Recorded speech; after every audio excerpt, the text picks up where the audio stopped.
उत्तर प्रदेश की कैराना से सांसद इकरा हसन के खिलाफ आपत्तिजनक टिप्पणी करने वाले योगेंद्र सिंह राणा के खिलाफ एफआईआर तो दर्ज हो गई, लेकिन अब गिरफ्त से दूर बताया जा रहा है। पुलिस तलाश में जुटी है, लेकिन इस बीच कुछ बड़ी खबरें सामने आ रही हैं। जहां अखिलेश यादव से मुलाकात करने अचानक पहुंचे इकरा हसन और इस मुलाकात को लेकर कई सियासी मायने तलाशने शुरू कर दिए। जी हाँ, जैसा कि आप देख रहे हैं, हाल फिलहाल में इकरा हसन सिर्फ इसी मामले की वजह से नहीं, एडीएम मामला और उससे पहले एआई वीडियो जो उनकी वायरल हुई थी, उस मामले पर भी काफी घिरती नजर आई थी और खुद भी सामने आकर कड़े तरीके से जवाब दिया था, उस सिचुएशन का सामना किया था। लेकिन योगेंद्र सिंह राणा नाम के एक शख्स ने जब इनके खिलाफ टिप्पणी करी, निकाह करने की बात करी, इनसे इनको प्रस्ताव दिया, शर्तें रखी कि अगर ओवैसी और अकबरुद्दीन ओवैसी उनको जीजा बुलाएंगे तो ही वो शादी करेंगे। जब ये सारी बात रखी गई तो इस पर सांसद इकरा हसन पूरी तरीके से चुप नजर आई। इस बीच एक खबर सामने आई है, वह मैं आपको दिखाना चाहूंगा और इसके साथ साथ अखिलेश यादव से जो मुलाकात करी वो भी तस्वीर। सपा सांसद इकरा हसन पर आपत्तिजनक टिप्पणी करने वाले योगेंद्र राणा की तलाश में जुटी पुलिस दर्ज कराएगी बयान। तो यहाँ पर ये जानकारी सामने आई। इसके साथ साथ इकरा हसन ने जो अखिलेश यादव से मुलाकात करी है, अगर आप देखें तो 22 जुलाई की ये तस्वीर इन्होंने पोस्ट करी थी, जहां पर इन्होंने लिखा कि दिल्ली में राष्ट्रीय अध्यक्ष आदरणीय श्री अखिलेश यादव जी से उनके आवास पर मुलाकात करी। राष्ट्रीय अध्यक्ष जी से संवाद हमेशा मार्गदर्शक और प्रेरणादायक होता है। इस बीच उन्होंने ये तस्वीर भी साझा करी, जहां पर अगर आप देखें इकरा हसन और अखिलेश यादव एक साथ नजर आ रहे हैं, क्योंकि इस समय लोकसभा का मानसून सत्र है। इकरा हसन भी एक सांसद हैं और अखिलेश यादव भी सांसद हैं, तो ऐसी सिचुएशन में इनकी मुलाकात ये बहुत ही नॉर्मल मानी जाएगी। लेकिन इस बड़े विवाद के बीच इकरा हसन की खामोशी कई सवाल उठा रही है। खबर वहीं सामने आती है कि कैराना सपा सांसद इकरा हसन पर आपत्तिजनक टिप्पणी करने वाले योगेंद्र सिंह राणा की तलाश में पुलिस लगी हुई है।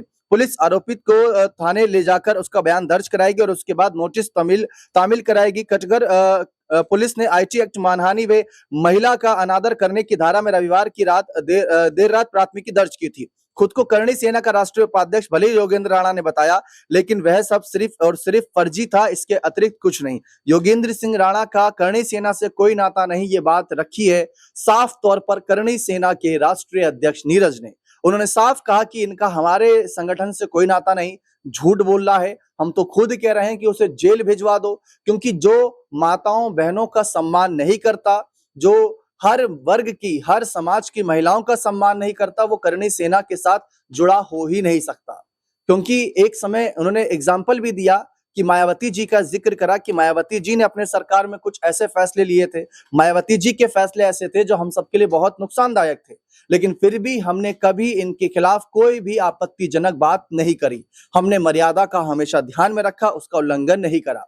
जबकि योगेंद्र सिंह राणा के बयान बहुत ज्यादा फर्जी बताए गए। इस बीच योगी सरकार की पुलिस क्या एक्शन कर रही है, सवाल यह भी बनता है, क्योंकि योगेंद्र सिंह राणा गिरफ्त से बाहर बताए गए, इनका मोबाइल फोन स्विच ऑफ बताया गया। तो ऐसी सिचुएशन में समझने वाली बात यह है कि बीते शनिवार को इन्होंने पोस्ट किया था, फिर उसके बाद इन्होंने उसी अकाउंट से कुछ और भी पोस्ट किए, जिसमें आजम खान, एसटी हसन, बड़े नेताओं का जिक्र करा कि इन्होंने भी कभी महिलाओं को लेकर ऐसी अभद्र भाषा का प्रयोग किया। लेकिन उनके खिलाफ क्या हुआ, उनको कितनी सजा मिली? क्योंकि योगेंद्र सिंह राणा की अगर हम बात करें तो जिस धारा में इनके खिलाफ केस दर्ज हुए हैं, उन धाराओं को अगर लागू कर दिया जाएगा और सजा मिलती है तो 2 साल, 3 साल, 5 साल तक की सजा हो सकती है। इसके साथ साथ 2 लाख, 5 लाख जितने करीब जुर्माने भी भरने इनको पड़ सकते हैं। इसी मामले पर जब हमने ज्यादा चर्चा करी कि आखिर राणा की गिरफ्तारी को लेकर क्या खबरें हैं, साथ ही साथ राणा की मुश्किलें कैसे बढ़ सकती हैं, अगर गिरफ्त में आते हैं तो क्या कुछ पूछताछ में सामने सच्चाई उगल सकते हैं, क्या किसी के कहने पर ये सब बोला? क्योंकि कई बार एक सांसद इकरा हसन युवा है, महिला है, मुस्लिम समाज को साथती हैं, हर जाति वर्ग के साथ जा रही हैं, तो क्या उनके जो इमेज है उसको ठेस पहुंचाने के लिए द्वारा इंटेंशनली ये बयान दिया गया? इसको समझने के लिए हमने जब अपनी खास सहयोगी नाज़मीन से चर्चा करी तो देखिए उनका क्या जवाब आया। समाजवादी पार्टी के राष्ट्रीय अध्यक्ष अखिलेश यादव जब मस्जिद में जाते हैं तो विवाद खड़ा हो जाता है। समाजवादी पार्टी से सांसद इकरा हसन जब कांवड़ियों के लिए सहायता प्रदान करती है तो तब विवाद खड़ा हो जाता है। उत्तर प्रदेश में न जाने कितनी बेटियों के साथ अन्याय हुआ, तब बवाल खड़ा नहीं होता है। तब रात के अंधेरे में मामले को रफा दफा किया जाता है, रात के अंधेरे में पीड़ित परिवार को ही धमकाया जाता है। ऐसी कई घटनाएं उत्तर प्रदेश में घटित हुई है, जिसके बाद उंगली सरकार पर उठी है, उंगली पुलिस प्रशासन पर उठी है। लेकिन आज भी अगर यूपी राज की बात करें तो जंगल राज ही कहा जाता है। लेकिन उत्तर प्रदेश में इन तमाम विवादों के बीच में एक बड़ा विवाद तब खड़ा हुआ जब इकरा हसन, जो समाजवादी पार्टी के सांसद है, उन पर अभद्र टिप्पणी की जाती है और टिप्पणी करने वाला अपने आप को करनी सेना का राष्ट्रीय उपाध्यक्ष बताता है। नाम पूरा है ठाकुर योगेंद्र सिंह राणा। एक वीडियो, एक पोस्ट साझा किया जाता है और कहा जाता है कि मैं इकरा हसन से शादी करना चाहता हूं और इस बात के लिए और इसके लिए मेरी पत्नी को कोई ऐतराज नहीं है। मैं इकरा हसन को नमाज पढ़ने भी दूंगा।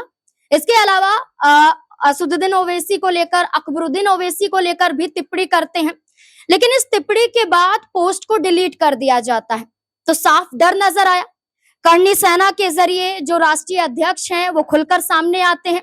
वो ये कहते हैं कि वो करनी सेना का कोई भी सदस्य नहीं है, कोई भी हिस्सा नहीं है। उसने ये बात झूठ बोली है। अगर बात झूठ बोली है तो फेसबुक अकाउंट पर अगर हम जाएं और आप भी जाकर देख सकते हैं, मुख्यमंत्री योगी आदित्यनाथ के साथ की तस्वीर साझा करते हुए दिखाई देते हैं और बार बार विपक्ष पर आरोप लगाते हैं कि जयप्रदा पर क्या कुछ कहा था, आजम खान ने, एसटी हसन ने क्या कुछ कहा था। तमाम पुराने मुद्दों को उठाते हैं लेकिन माफी नहीं मांगते हैं। चलिए माफी तो मांग लेंगे, लेकिन सवाल ये खड़ा होता है कि पकड़े कब जाएंगे, क्योंकि अभी तक योगेंद्र पकड़ा नहीं गया है, बल्कि उत्तर प्रदेश में ये छोटे छोटे मुद्दों को लेकर विवाद खड़े हो जाते हैं। जैसे कि मैंने पहले कहा कि जब इकरा हसन कांवड़ियों की सहायता करती है, जल पिलाया जाता है या और भी सुविधाएं प्रदान की जाती हैं, तब इकरा हसन पर विवाद ये खड़ा हो जाता है कि वो एक मुस्लिम बेटी है, एक मुस्लिम समुदाय से आती है। इसको लेकर वाद विवाद शुरू हो जाता है, लेकिन जिस पर वाद विवाद होना चाहिए उस पर कभी भी उत्तर प्रदेश सरकार सामने नहीं आती है। अब ऐसे में योगी आदित्यनाथ अपना बुलडोजर चला देते हैं, लेकिन अब तक कहीं बुलडोजर नजर नहीं आ रहा है। चलिए फरार योगेंद्र हुए हैं, लेकिन घर तो वहीं मौजूद होगा। अगर आप छानबीन कर रहे हैं, जांच कर रहे हैं, तो घर तो जरूर आपको मिला होगा।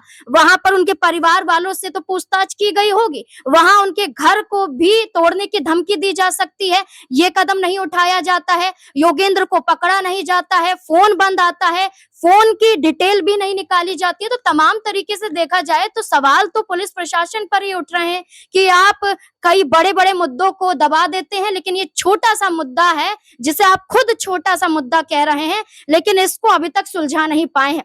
अब ऐसे में सवाल ये भी खड़ा होता है कि उत्तर प्रदेश में जो राज्य महिला आयोग की उपाध्यक्ष हैं अपर्णा यादव, वो भी खुलकर सामने नहीं आती हैं। वो भी कभी यादव के समर्थन में दिखाई देती हैं, कभी किसी हिंसा के विरोध में नजर आती हैं, कभी दलित विरोध में नजर आती हैं, कभी दलितों का समर्थन करती हुई नजर आती हैं। लेकिन इकरा हसन को लेकर उन्होंने भी चुप्पी नहीं तोड़ी।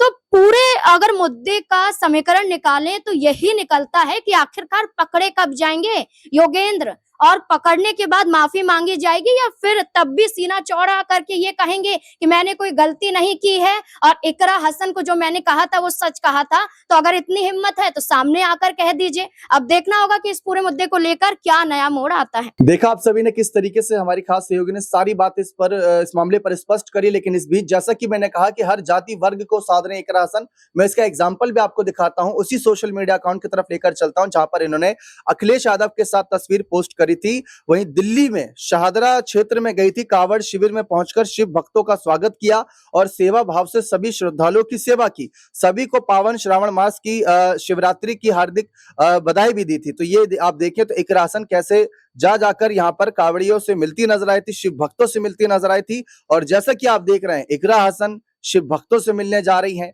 दूसरी तरफ अखिलेश यादव की बात करें तो मस्जिद गए थे, वहां पर अपने जो संसद भवन के पास एक मस्जिद थी वहां पर गए।